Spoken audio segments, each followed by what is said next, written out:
Hi guys. Now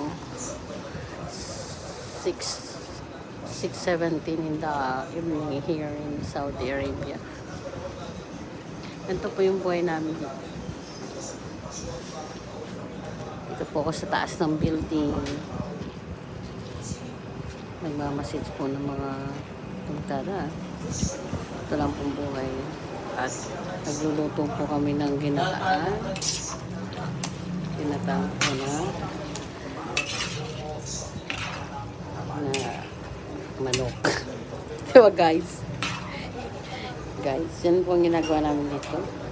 Di-delivered po namin yan sa kunahin para magkaroon po ng pera. At dito po ay napakarami pong itik. Kung tutusin. Kung makikita nyo po, ayan o.